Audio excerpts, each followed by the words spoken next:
kad vaikai jiem nusispjauti yra. Bet žiūrėkit, Jaugi jūs nematote. Reikėtų, aš suprantu, kad iš tiesų apie labai jautrius dalykus kalbam, bet visą laiką tokiuose dalykuose labai svarbu, kad kuo daugiau būtų argumentų ir sveiko proto. Nes emocijos, jeigu jos kuo toliau vystysis, tuo mes tolsim labiau nuo tiesos. Nes emocijos niekur neveda ir linčo teismas. Turi būti kaip tik dabar, po viso to sukrėtimo ir po visų šitų žūčių, nes ne vienas iš tų žmonių neturėjo mirti. Jie mirė dėl to, kad nebuvo laiku visą tai ištirta. Ir mes dabar turim grįžti prie teisinės valstybės principų, o ne prie linčo teismo. Su kuo? Tom, pasakyk, su kuo? Aš labai paprastai pasakysiu. Dabar dėl mergaitės. Mergaitės likimą spręs ne prokuratūra, o spręs Kėdainių rajono apylinkės teismas ir Panevėžio apygardos teismas ir aukščiausiasis teismas. Tai čia viena pastaba, jūs čia į prokuratūrą nukreipėt. Dabar ar byla yra gerai ištirta, taip pat bus trečiadienį. Vadovaudomisi tie bylos medžiagas. Stankūnaitei nepareikšti, nereikia painioti žmonių.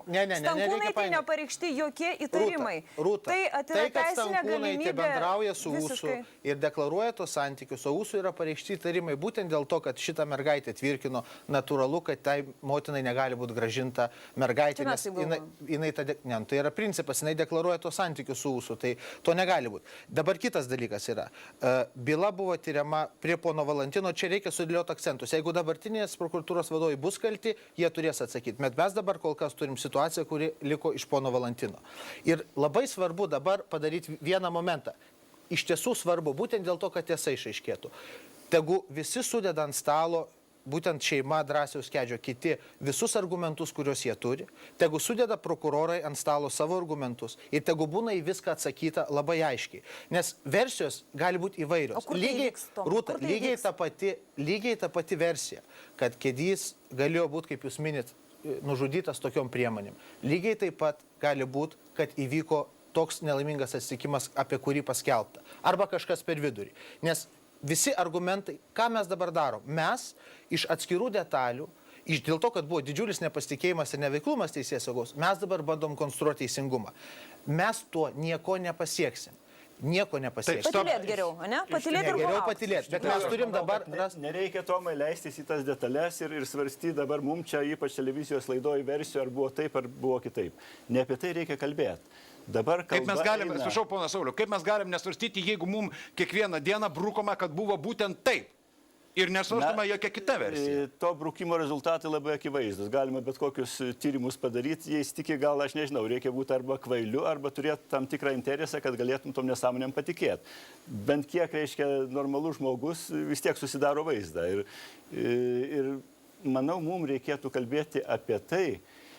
Čia ne Valantino iš tikrųjų problema, ne Valantino paveldas. Čia yra dar senų tarybinių laikų, sovietinių laikų kagabistinis paveldas. Kas buvo daroma, sakykime, ir su Pociūnu, tas buvo daroma ir su Romu Kalanta. Aš labai netgi drastiškai drįsiu palyginti Drąsiaus Kedžio auką, nes iš esmės jisai buvo valstybės auka. Ir jis kartu jo auką dabar turi sukrėsti, mūsų visuomenė jau sukrėtė, turi sukrėsti ir valstybę, visą valstybės aparatą, mūsų politikus, kad suprastų, kad politikai turi teisę kištis į teisėsaugą, jeigu mato, kad ta teisėsauga daro visiškas nesąmonės. Gal anksčiau truputį reikėjo būti sukrėstiems? Turi, reiškia, teisę oficialūs visuomenės atstovai dalyvauti tuose procesuose, nes kitaip pradės dalyvauti neoficialūs visuomenės atstovai, ekstremistai ir bus žymiai blogiau. Tada iš tikrųjų prasidės linčo teismai.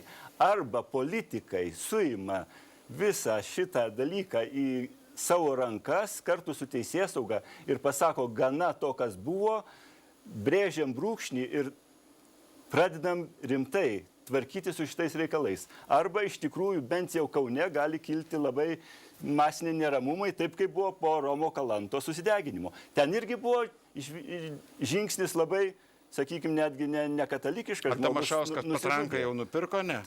Taip, kad situacija yra labai sudėtinga. Tai gali.